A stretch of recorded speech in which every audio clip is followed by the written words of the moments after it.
Queridos, Lucas, capítulo 1, o trecho nosso hoje é a partir do versículo 57. Estamos fazendo uma sequência, acredito que essa seja a sexta pregação, no Evangelho de Lucas. Na semana passada o seminarista Rodrigo aqui esteve e pregou o trecho do 46 ao 56, e hoje nós daremos sequência no texto do 57 em diante. Eu vou dar uma lida e depois a gente volta verso a verso. Diz assim, Lucas 1, 57, o nascimento de João Batista. A Isabel cumpriu-se o tempo de dar à luz e teve um filho. Ouviram os seus vizinhos e parentes que o Senhor usara de grande misericórdia para com ela e participaram do seu regozijo. Sucedeu que, no 8º dia, foram circuncidar o menino e queriam dar-lhe o nome de seu pai, Zacarias. De modo nenhum, respondeu sua mãe. Pelo contrário, ele deve ser chamado João. Disseram-lhe, ninguém há na tua parentela que tenha este nome. E perguntaram por acenos ao pai do menino, que nome queria que lhe desse?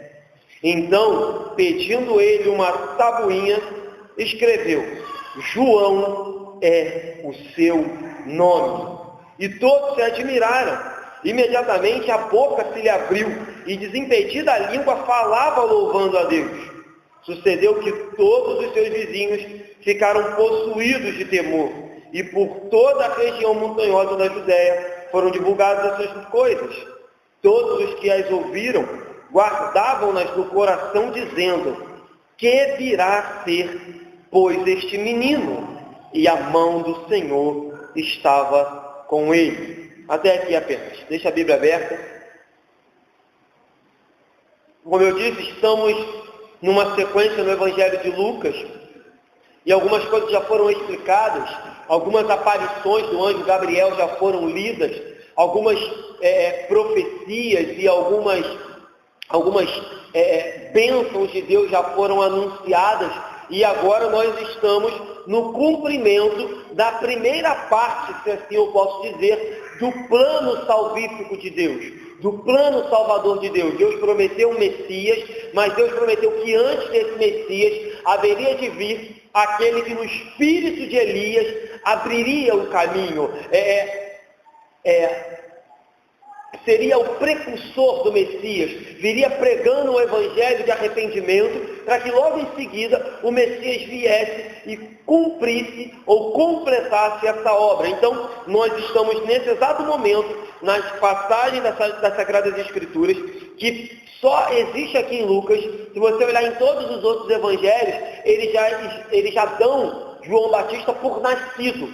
Só Lucas vai passar ponto a ponto a profecia, o cântico de Zacarias, o cântico de Isabel, o cântico de Maria, o nascimento do menino, como se dá. Só quem faz isso é Lucas. Lucas é muito mais detalhista.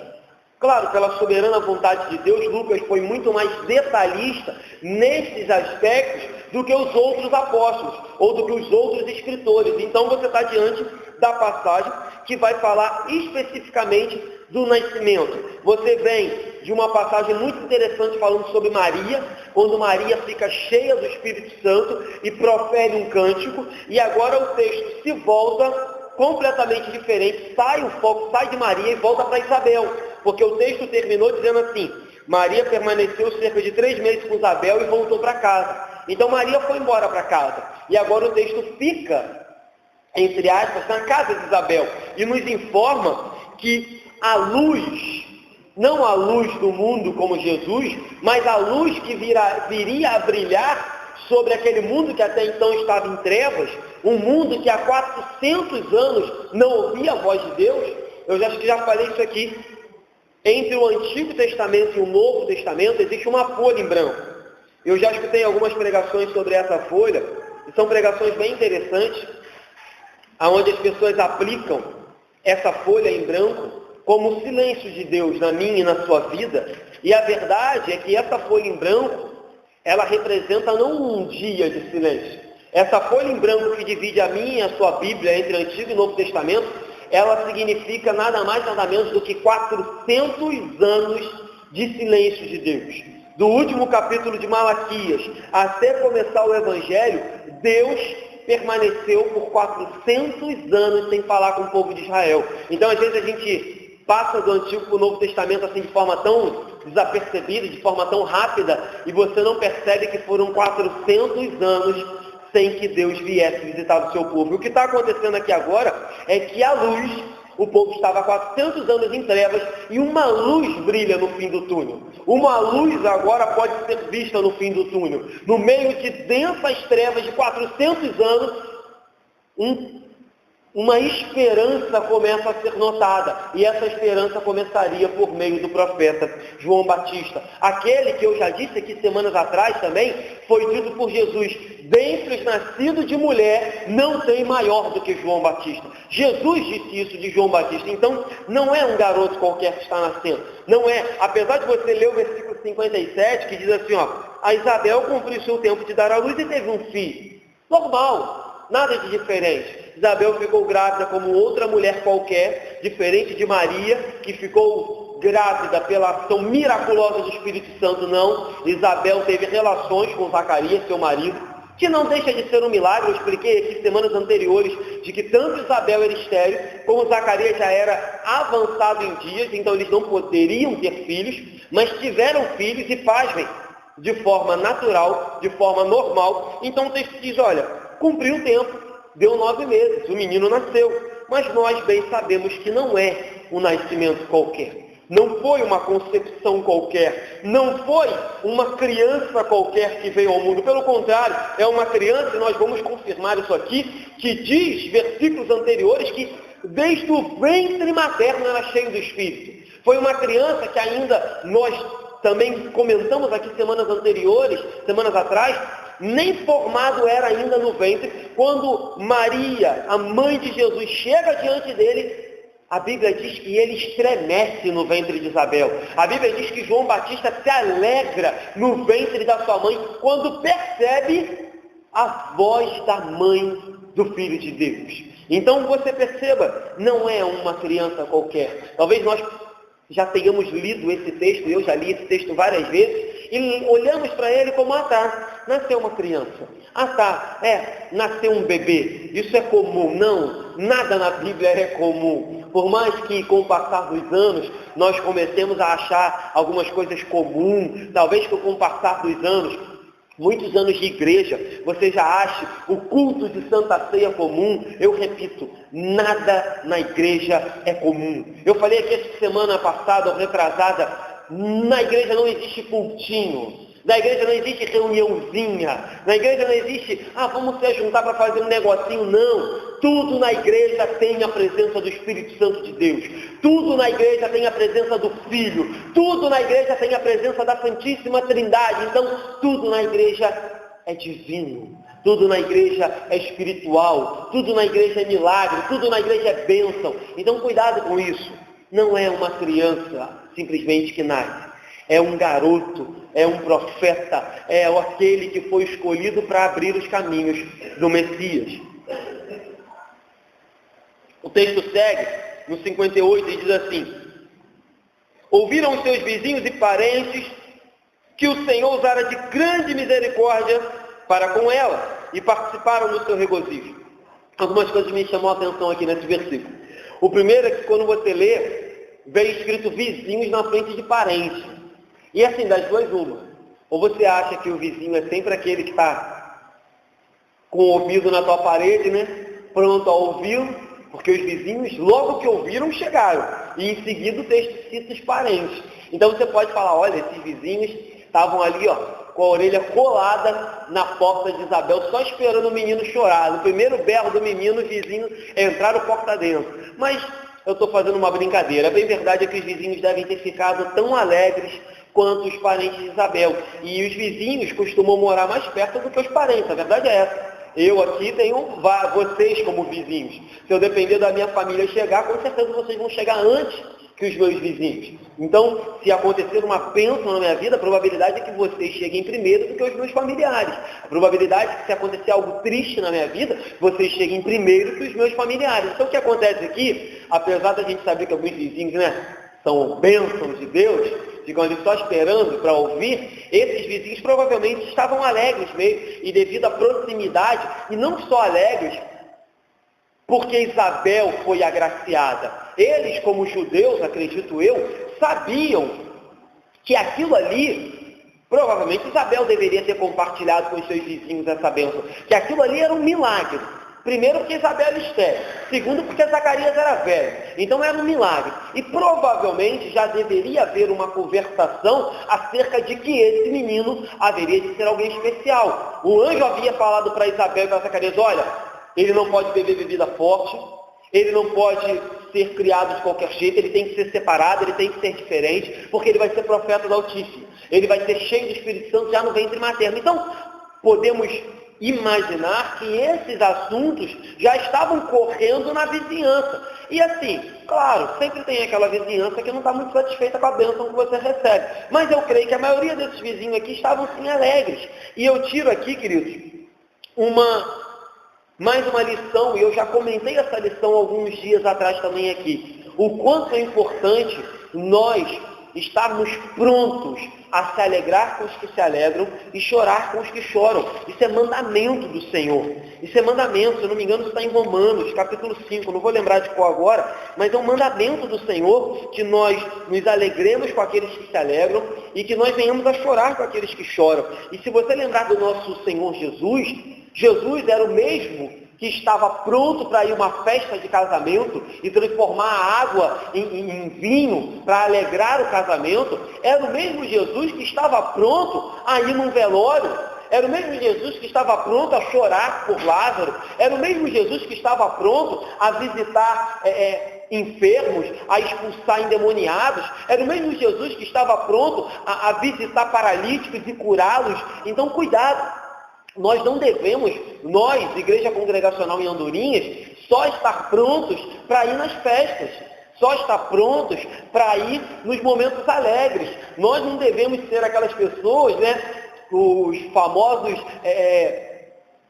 famosos que estão sempre em todas as festas, em todos os aniversários, os primeiros a chegar nas festas, mas que sejamos também aqueles que estão lá quando o dia mau chega. Quando a notícia ruim chega, quando a tristeza chega, quando o desespero bate a porta. Então, nós devemos ter cuidado com isso, nós devemos estar prontos. E, pasmem, eu já falei isso aqui, não custa nada e vale muito.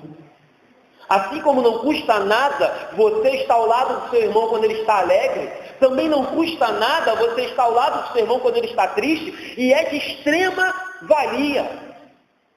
Eu me arriscaria a dizer que é mais importante, que é mais animador, que é mais confortador você fazer uma visita numa casa onde há luta e tristeza do que onde há alegria. Porque a verdade é que onde há alegria vai faltar lugar, porque todo mundo quer ir onde há alegria. Mas quando há tristeza, pode ter certeza que a sua visita vai ser importantíssima, porque poucos querem ir aonde a tristeza está. Amém, queridos? Que isso seja uma exortação para a gente nessa manhã. Que isso seja um confronto para nós nessa manhã. Que nós, congregacionais de Andorinhas, estejamos prontos a visitar as pessoas, assim como os vizinhos e os parentes de Isabel foram no momento de alegria, mas que nós também tenhamos o nosso coração quebrantado e temeroso a visitar os nossos irmãos que estão passando por momentos difíceis. E assim, não é difícil você olhar para o nosso contexto Andorinhas aqui hoje, agora, e eu tenho certeza que tem um monte de gente que precisa de uma visita, tem um monte de gente no nosso meio que precisa de uma ligação, de um abraço, e vou dizer de novo, não custa nada, e tem um valor infinito, incomparável, uma visita minha e sua. Mas outra coisa que eu queria tirar desse texto é que os vizinhos e os parentes de Isabel dizem assim: ouviram os seus vizinhos e parentes que o Senhor usara de grande misericórdia. Nós olhamos para esse texto e falamos assim: gente, que bênção, que presente, que milagre, olha tamanha graça de Deus. Deus visitou Isabel e Zacarias com um filho. Os vizinhos olham com um olhar, acredito eu também, conduzido pelo Espírito Santo, e dizem assim: foi misericórdia. Você entende o que eu quero dizer? Eu quero dizer que toda bênção que vem para a sua vida, eu quero dizer que todo presente que Deus te dá, toda graça que Deus te dá, eu quero dizer que o ar que você respira nessa manhã é bênção, Anderson, é bênção. Mas antes de qualquer coisa, é misericórdia. Porque ai de nós, eu não me canso de repetir, repetirei isso aqui quantas vezes for preciso. Ai de nós, se toda manhã Deus não renovar a sua misericórdia para conosco. Nós nem levantaremos da cama, nós nem vivos estaríamos aqui se não fossem as misericórdias do Senhor. A Bíblia é clara em dizer que as misericórdias do Senhor se renovam a cada manhã e são a causa de nós não sermos consumidos. Então, atente para uma coisa, é bênção, glória a Deus, é presente de Deus, maravilha, dádiva do Senhor, receba com alegria, mas lembre que tudo isso provém de um Deus misericordioso, de um Deus que nos ama, de um Deus que se importa, de um Deus que se fez carne, de um Deus que se entregou no madeiro, de um Deus que falou, eu vou morrer por eles, pela minha misericórdia para com eles. Às vezes nós achamos misericordiosos, né? Não, eu sou uma pessoa muito misericordiosa, pastor. Não, eu sou uma pessoa muito, pastor, eu sou muito humilde. Queridos, cuidado, porque quando a gente começa a se achar alguma coisa, é sinônimo de que talvez nós não sejamos aquela coisa. Mas se um dia nós agirmos de misericórdia para com alguém, se um dia nós agirmos de amor para com alguém, se um dia nós estendermos a mão para alguém, lembre que você só está fazendo isso porque um dia Deus fez primeiro por você. Lembre que você é devedor. Lembre que se você está expressando misericórdia para com alguém, é porque o Todo-Poderoso expressou misericórdia para com você. Lembre disso. E mais, Ele expressou misericórdia quando nós éramos pecadores. Já percebeu que muitas das vezes a gente só quer prestar misericórdia para aqueles que são bons para com a gente? Já percebeu que às vezes a gente cria uma lista de requisitos? Não, fulano não é digno de misericórdia porque ele faz isso. Fulano não é digno de misericórdia porque ele faz aquilo. Não, esse aqui eu acho também que não é digno do meu tempo porque ele faz isso. E Deus olhou e falou, eu vou ter misericórdia deles, mesmo eles sendo pecadores. Mesmo eles errando todo dia. Mesmo eles voltando as costas para mim desde que nasceram. Mesmo eles ouvindo a minha voz, conhecendo a minha lei, conhecendo os meus estatutos e errando, eu terei misericórdia deles. Entende como Deus é soberano, maravilhoso, infinito e perfeito, inclusive naquilo que nós nos achamos às vezes bons? Não, Anderson, esse mês eu doei uma cesta básica. Esse mês eu ofertei para fulano. Esse mês eu abençoei a família de Beltrano. Posso ser bem sincero? Você não fez mais que a sua obrigação. Porque o Filho de Deus morreu na cruz por você e ofertou aquilo que tem de mais valioso que eu e você não podemos comprar e não podemos dar para ninguém. Nós só damos aquilo que temos. Tem uma frase que diz isso. Mas nós não podemos dar salvação e vida eterna. Só o Espírito pode. Mas nós podemos dar aquilo que Deus nos tem dado. A palavra dEle. O amor dEle, a misericórdia dEle, a compaixão dEle, tudo é dEle, queridos. Que a Igreja Congregacional de Andorinhas atente para isso. Que a misericórdia do Senhor esteja todo dia sobre as nossas vidas.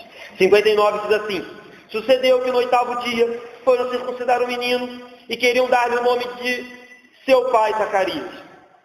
Um versículo bem histórico, bem, informativo, nos diz que cumprindo aquilo que está em Gênesis 17, Levítico 12, cumprindo o mandamento do Senhor, a família de João Batista pega o menino ao 8º dia e o leva para circuncidar. Com certeza, existia um sacerdote, um levita, eu não sei ao certo quem, responsável por fazer isso, e os demais parentes ficavam ali, presenciando, testemunhando, assim como nós fazemos na igreja congregacional hoje, trazemos os nossos filhos bebês ao altar, apresentamos eles a Deus, e a congregação é testemunha. Você convida os parentes, convida os vizinhos, e eles vêm para o culto e presenciam nós oferecendo e entregando as crianças a Deus, para que Deus seja o Deus daquelas crianças, para que Deus conduza aquelas crianças. Então, nada diferente aqui. Mas o mais interessante aqui também é que tentaram parece que, de novo, né, eu digo que parente vizinho é bênção, mas você vê que eles estão toda hora tentando se meter aqui no negócio.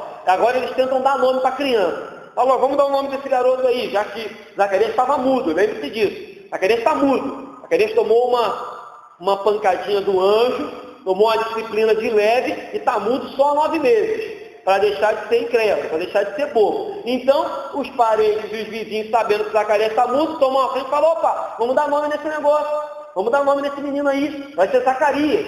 E outra coisa interessante é que se você depois de ler lá a história de Abraão, Isaac, Jacó e do pessoal do Antigo Testamento, o nome era dado no nascimento. E aqui já tinha 8 dias que João Batista tinha nascido e ainda não tinha dado nome ao garoto. Ou seja, o nome aqui vai ser dado na circuncisão. E com Jesus vai ser a mesma coisa. O nome vai ser dado na circuncisão. Mas interessante, você vai lembrar, que o nome já havia dado. Eles vão dar um nome ao garoto aqui. Mas o nome já havia sido dado. O nome já havia sido profetizado. O nome já havia sido determinado. Você leu comigo e nós passamos por isso. Mas vamos ver o que vai acontecer. Versículo 60. De modo nenhum, responde, né? Isabel, respondeu sua mãe.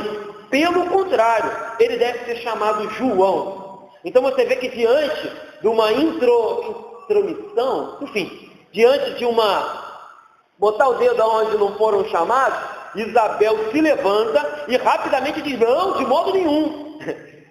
O modo em que a Bíblia nos expressa, parece que Isabel deu uma chamada mesmo, parece que ela se colocou de pé e até falou alto, de modo nenhum. Tipo, ela se assustou, porque assim, Isabel, você pode se perguntar, como que Isabel sabia disso? O anjo não falou com ela, o anjo falou com Zacarias, lembra? O anjo apareceu a Zacarias, dentro do templo, quando Zacarias estava oferecendo ali o incenso.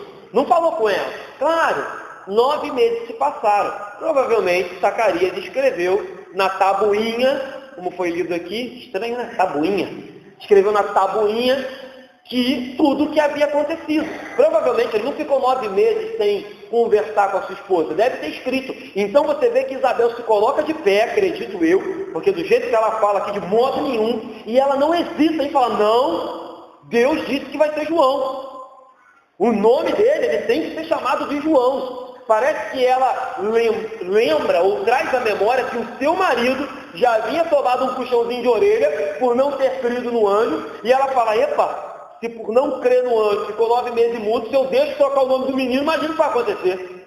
Se eu não obedeço o que o anjo falou e que Deus mandou, vai piorar a situação. Então ela fica de pé e diz, não, ele tem que ser chamado João. E o texto vai ficar mais interessante ainda, porque no 61, o pessoal não desiste não. Quando eu digo que vizinho e parente é coisa boa, lê no 61, diz assim, disseram-lhe, ninguém há na tua parentela que tem este nome, ou seja, Isabel, fica quieta aí, tu não sabe de nada. Quem sabe somos nós. Seu marido está mudo, não pode dar opinião, a gente vai resolver. Tem ninguém na tua família que se chama João, vamos chamar de Zacarias. Não é assim, gente, não é falar mal não, eu tenho família. Mas tem uma galera que é bênção, você fala, não é isso, eles, mas não é melhor fazer assim, você fala, não, mas Deus falou comigo que é assim. Não, mas tem cabimento, mas Deus falou comigo que é assim. Deus me disse que vai ser assim. Deus disse para mim tomar essa atitude. Irmão, mas eu acho melhor. Eu nunca vi isso acontecer. Sei que tem essa galera, né? Mas enfim, é bênção. É bênção. Estão ali para aprender também o que Deus faz. Estão aqui para aprender a fidelidade de Isabel e de Zacarias. Vão aprender que quando Deus diz, aqueles que verdadeiramente são fiéis a Deus, cumprem o que Deus disse. Independente se seu parente disse A, seu parente disse B, se os vizinhos disseram C, se todo mundo está dizendo para você, eu nunca vi isso antes. Se Deus disse, faça como Zacarias e Isabel. Eles vão permanecer firmes na promessa do Senhor e vão dizer, não, o Senhor disse. Então você vê, né? Eles não desistem nunca. É brasileiro mesmo, essa galera aqui. Mas no 62 eles se surpreendem. Vamos ler o 62. Eles continuam na insistência. O 62 diz assim, então... 62. E perguntaram por acenos ao pai do menino, que nome queria que lhe desse. Então eles insistiram com Isabel, não satisfeitos, eles falaram assim, mulher não sabe de nada. Vamos perguntar para o homem da casa. Ele deve saber melhor do que é. Aí, a outra coisa interessante é que Zacarias ele era só mudo. Ele estava mudo, ele não estava surdo. E o texto diz que eles fizeram acenos.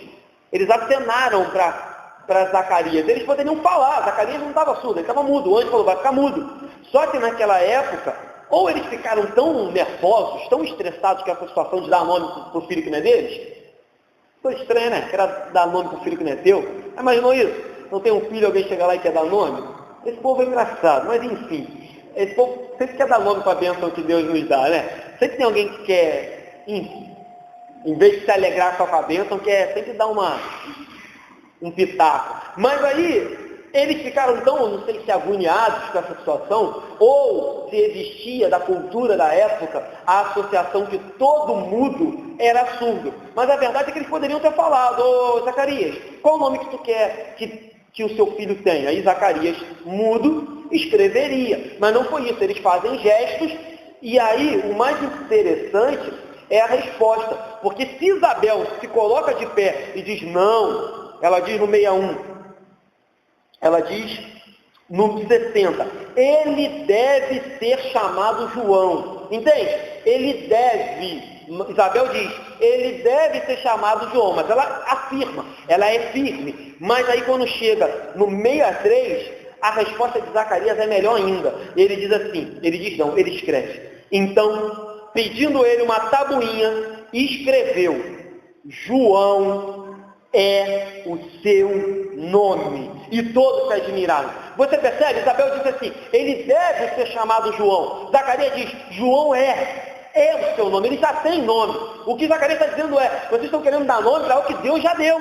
Vocês estão querendo fazer algo que Deus já fez. Vocês estão querendo se meter em algo que Deus já decidiu. Vocês estão querendo mudar algo que Deus já decretou e determinou. João não diz, ele deve ser chamado, ele vai ser chamado, eu vou dar o nome de João. Zacarias diz, o nome dele desde o ventre, desde a concepção, antes da concepção o anjo disse, ele será chamado João. Quando eu disse aqui que Deus escolhe os nossos filhos, na semana retrasada, ele escolheu até o nome de João Batista.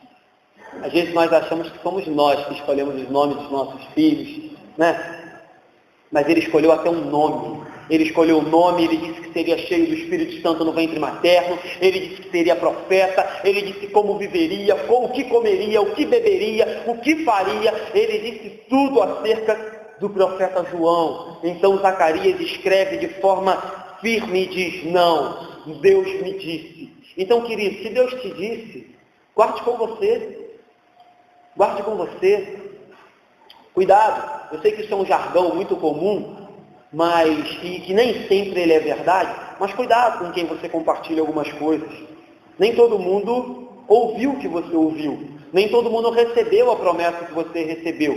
Nem todo mundo está esperando a bênção que você está esperando. Então, cuidado, porque algumas pessoas não têm a mesma visão espiritual que você, não estão vivendo a mesma coisa que você, e como não estavam vivendo o que Zacarias e Isabel estavam vivendo, então tentaram se intrometer e mudar aquilo que Deus já havia dito que seria. Então cuidado nessa relação sua com Deus também. Tenha convicção naquilo que Deus tem dito a você, tenha convicção naquilo que Deus tem falado com você, e fique firme, não se deixe levar por qualquer 5 minutos de conversa, não se deixe levar por qualquer palavra de vizinho, parente, ou até mesmo de algum irmão da igreja, que talvez não esteja entendendo o que Deus está fazendo na sua vida. Simplesmente guarde contigo, assim como Zacarias e Isabel fizeram. Então, queridos, uma coisa muito interessante também aqui, que eu queria comentar, é que feliz é o lar aonde marido e mulher concordam, onde marido e mulher estão de acordo para fazer a vontade de Deus. Porque suponhamos que o anjo falou só a Zacarias. Suponhamos que Isabel não tivesse na mesma união, na mesma visão, no mesmo quebrantamento, no mesmo espírito que Zacarias. Isabel poderia ter arrumado um problema nessa hora. Isabel poderia ter falado, é verdade. Que história é essa de botar o nome de João? Que história é essa que viu um anjo? Que história é essa que o Senhor falou? Eu quero botar o nome do menino outro. Então o que eu quero alertar vocês aqui é cuidado, principalmente para os jovens e para aqueles que já são casados também, cuidado. na maneira em que você se relaciona no seu lar, a maneira em que o marido e a mulher se relacionam no seu lar, porque feliz é o lar onde o casal concorda com as coisas de Deus. E pasmem, ontem mesmo eu conversava com a Andréia acerca disso, que no lar onde marido e mulher são cristãos, às vezes já rolam alguns desentendimentos, às vezes já rola algumas divergências, se num lar onde ambos são cristãos, às vezes requer muita oração, muito jogo de cintura, muita sabedoria de Deus. Imagine num lar onde é um crente e um ímpio, um crente e alguém de uma outra religião. Então, cuidado, cuidado. Nunca foi, vou repetir, já falei isso aqui, da vontade de Deus que o povo dele se misturasse com um jugo desigual. E se você resolver se misturar, as consequências podem ser terríveis. Ah, pastor, tem exceções? Tem exceções.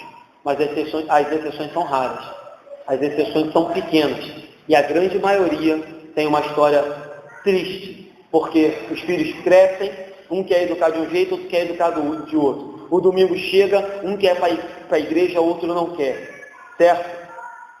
Enfim, tudo acontece e é motivo para briga. Então, atente para isso. Zacarias e Isabel nos dão aqui um exemplo de um lar cujo Deus é o cabeça, cujo Deus é o guia, cujo Deus dá a última palavra e ele só obedece. Zacarias e Isabel diz, o nome dele deve ser João. Zacarias vem em seguida e diz, não, é João. Deus já disse que é. Então, reflita sobre isso. Você que já é casado, como você tem lidado com isso? E você que ainda não é, pense nisso. Se num lar onde dois são cristãos, já é preciso muita oração e a mão de Deus conduzindo. Imagine num lar onde é um crente e um ímpio. Mas aí, a escolha é sua. E as consequências também são suas. Amém? Só estou te orientando. Vamos lá. Outra coisa que nós podemos perguntar aqui. Por que o nome João, dentre tantos nomes, por que Deus cismou que tinha que ser João? A primeira resposta fácil é porque Deus quis. E tudo aquilo que Deus quer, acontece. Sabe? Eu e você, a gente quer uma coisa. Aí tem aquele ditado, né? Vontade, querer não é poder. Minha mãe falava muito isso, meu pai também. Quando eu dizia, pai, quero sair, ele falava, querer não é poder. Você quer, mas não vai. Então assim, mas Deus não. Tudo que Deus quer, Ele pode. Então Deus queria que fosse João, foi João. Pronto, essa é a resposta fácil. A segunda resposta é que o nome João, a maioria dos teólogos dá um significado ao nome João de Jeová é misericordioso, ou seja, Deus é misericordioso. E você percebe que quando nós lemos aqui no início do texto nosso, diz assim, ouviram os vizinhos e parentes que o Senhor usara de grande misericórdia para com ela, e foram visitá-la. Então o que está acontecendo aqui, num contexto menor, é a misericórdia de Deus sobre uma mãe estéril, sobre um pai velho. Então, nada mais justo ou nada mais coerente do que o nome do menino ser João. Jeová é misericordioso. Então, a gente está falando num contexto pequeno.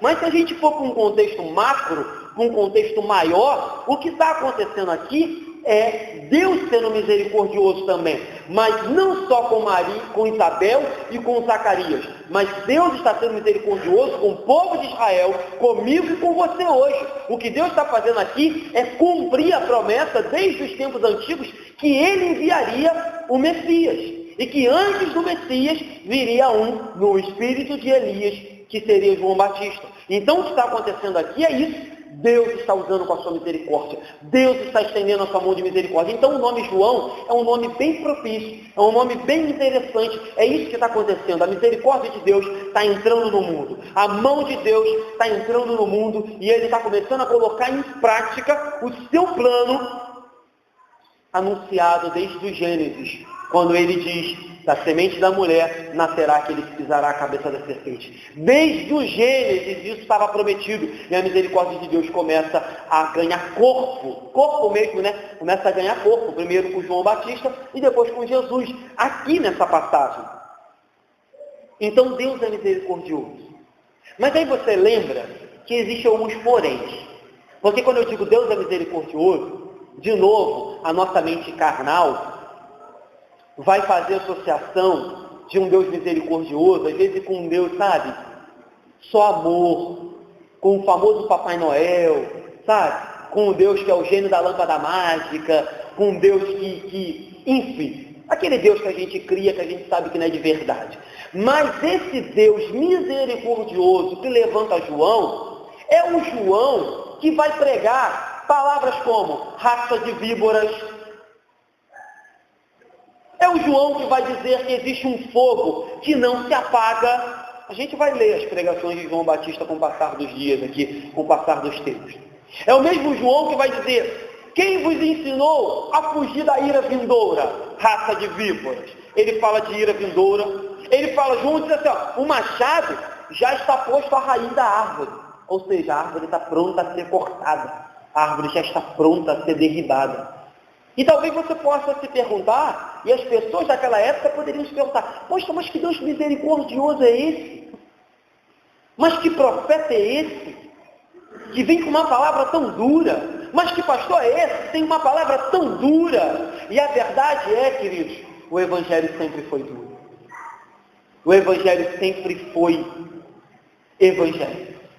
O Evangelho sempre foi sério. Essa semana eu estava com a Ilana lá em Niterói, um senhor veio e falou assim: você é pastor? Eu falei: sou. Aí ele me perguntou assim: o que você acha do pastor fulano? É um comediante.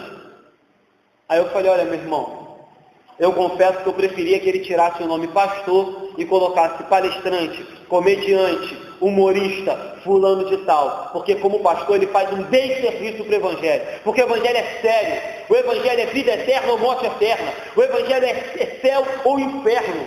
O Evangelho requereu a morte de Jesus na cruz. E o púlpito não é lugar de piada. O púlpito não é lugar de palhaçada. O púlpito não é lugar de ficar brincando. Claro, vão haver momentos em que eu vou descontrair, mas o Evangelho, ele nunca foi e nunca vai ser o que tem sido pregado aí fora.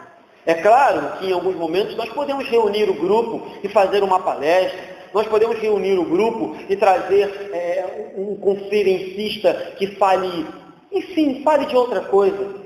Mas o apóstolo Paulo dizia: eu não me propus a saber outra coisa no meio de vós, a não ser Jesus e Jesus crucificado.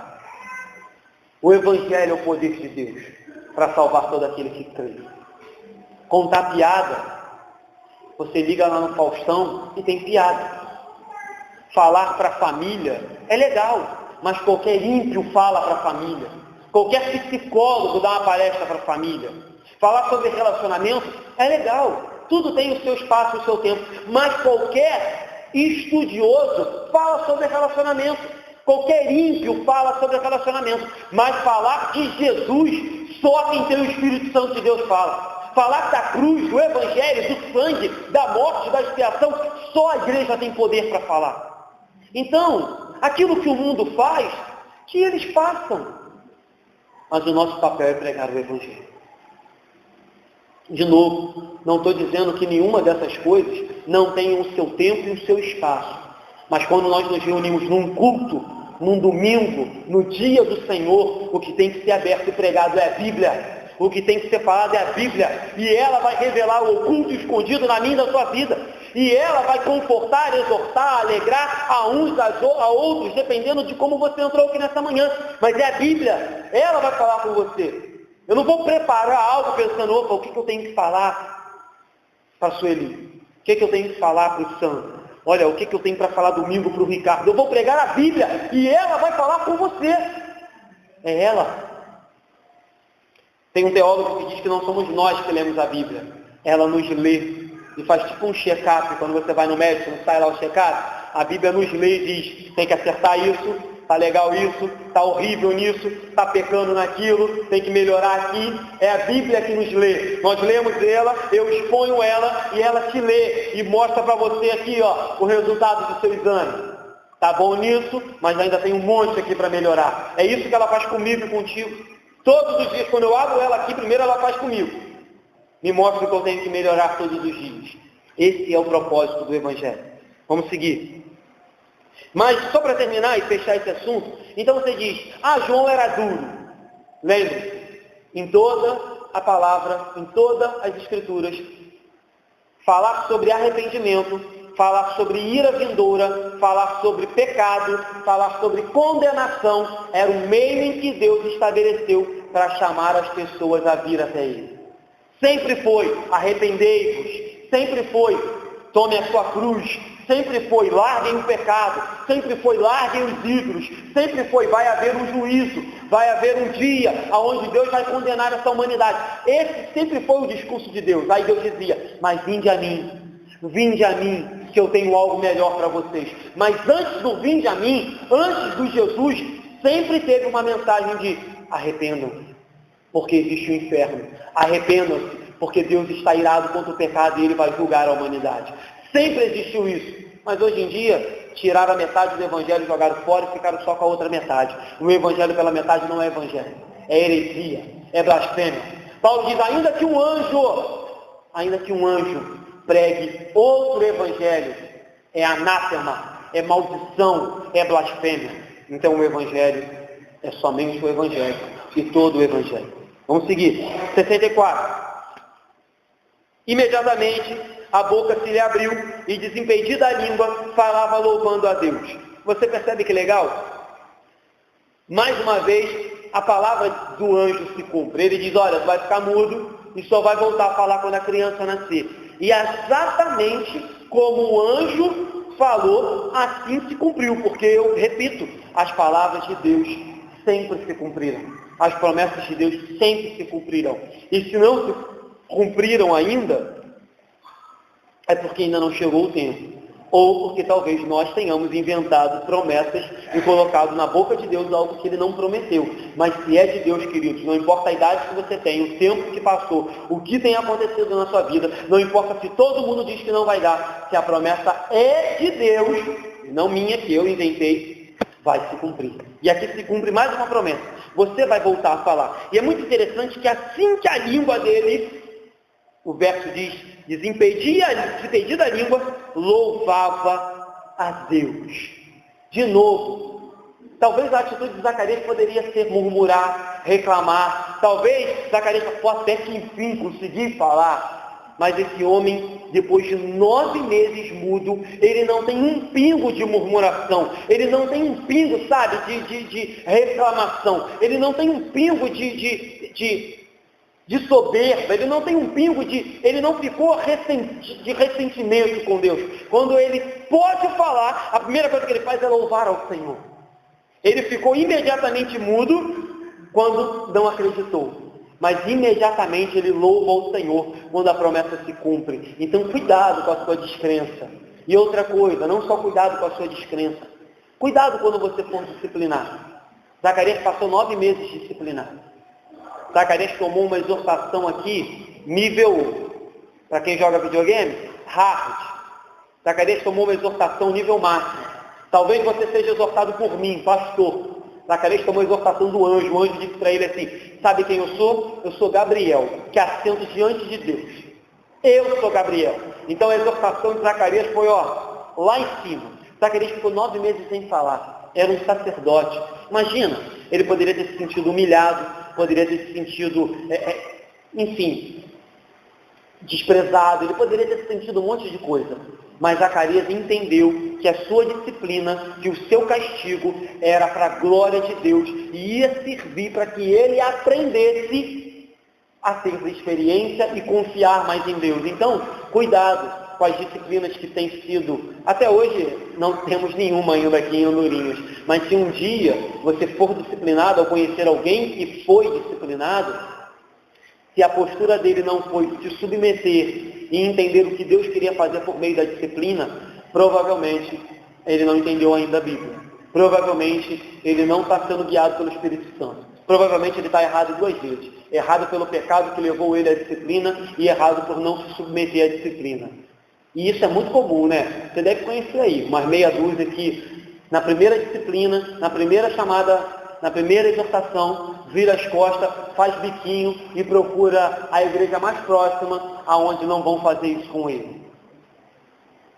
Não foi isso que Zacarias fez, eu acredito que não seja isso que nós devemos fazer quando Deus nos exortar, independente por quem está falando eu, mas os diáconos, O presbítero dessa igreja, os anciãos dessa igreja, eles têm plena liberdade para exortar vocês também. E vocês têm plena liberdade para, caso saibam um irmão que estão vivendo de forma pecaminosa ou forma contrária à Bíblia, vocês têm plena liberdade também para exortá-lo. A Bíblia permite que vocês façam isso em amor. A Bíblia permite. Mas se o irmão não vai aceitar, aí já é outro problema. Porque Zacarias aceitou e a bênção dele foi infinitamente maior do que ele poderia imaginar. Amém? Vamos terminar. 65 e 66 diz assim: sucedeu que todos os vizinhos ficaram possuídos de temor, e por toda a região montanhosa da Judéia foram divulgadas essas coisas.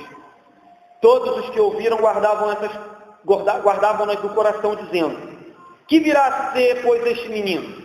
E a mão do Senhor estava com ele. Então você vê que esses milagres impactaram não só Zacarias e Isabel, mas impactaram também as pessoas que estavam ao redor.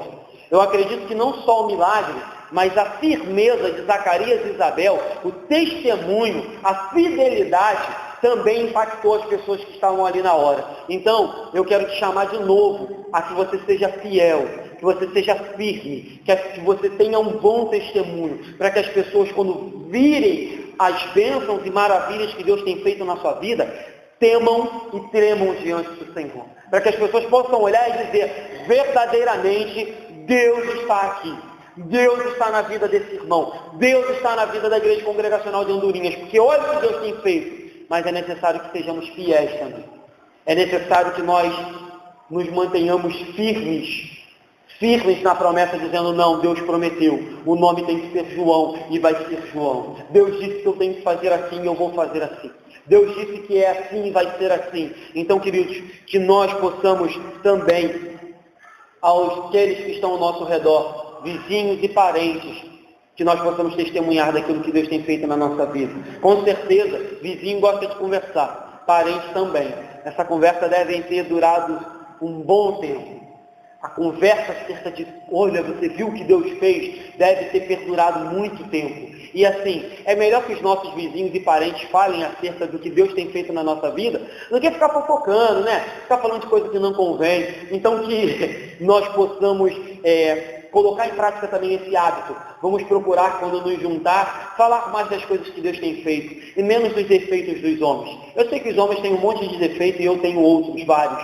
Mas às vezes é mais vantajoso falarmos daquilo que Deus tem feito do que daquilo que os homens têm feito de errado. Outra coisa interessante, que o povo diz assim, o texto termina dizendo assim: todos guardavam no coração e ficavam com a seguinte expectativa: o que virá a ser, pois, este menino? Diante de tanta coisa, o povo falava: gente, o que vai acontecer desse menino? O que ele vai ser?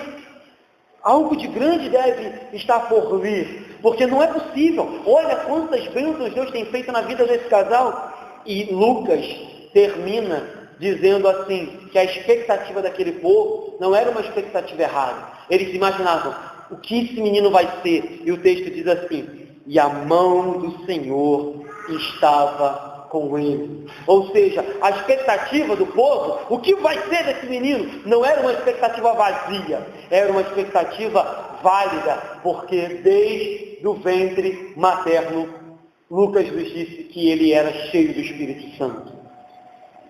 Eu acho que nessa noite, a maior expectativa que nós devamos sair daqui nessa manhã, a maior expectativa, o maior desejo que vocês pais devem ter para os seus filhos e para você mesmo, para vocês mesmos, é o final desse texto: e a mão do Senhor estava com ele.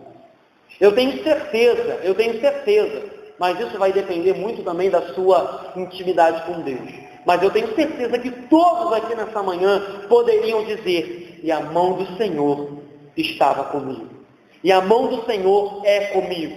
Mas acontece, aí eu vou repetir um pouco do que a gente falou aqui na quinta-feira, é que às vezes nós temos tão pouca intimidade com Deus, tão pouca proximidade com Deus, nós buscamos tão pouco a Deus, que acontece em que nós começamos a não mais perceber que a mão do Senhor tem sido comigo e contigo. Você pode dizer nessa manhã, queridos, a mão do Senhor tem sido comigo? Nós podemos dizer nessa manhã, a mão do Senhor tem sido com a igreja congregacional de Andorinhos?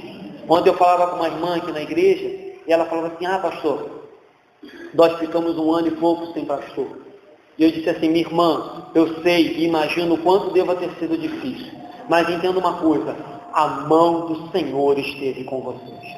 Porque se a mão do Senhor não estivesse aqui, essas portas já estariam fechadas.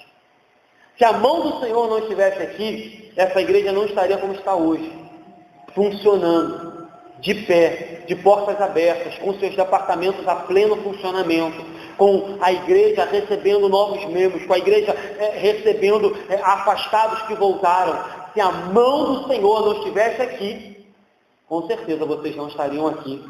E essa igreja já estaria, sei lá, destruída. Já teríamos aqui talvez um prédio ou uma outra denominação. Então, queridos, saia daqui nessa manhã certos de que a mão do Senhor é sobre essa igreja. E que a mão do Senhor é sobre a sua vida. Mas talvez hoje você não tenha visto tanto a mão do Senhor, porque você não tem se achegado a Ele como você deveria. Porque você não tem buscado a Ele como você deveria. Ele sempre estará de braços abertos e de mãos estendidas. E nós, aonde estamos? Às vezes, de olhos tapados, ouvidos encerrados e de costas para Ele. Aí vai ser difícil olhar, ver, ouvir e sentir a mão de Deus estendida. Que nessa manhã, o meu desejo e o seu desejo, ao sair daqui, seja que a mão de Deus esteja mais e mais sobre a minha e sobre a sua vida, como foi com João Batista. Amém, queridos?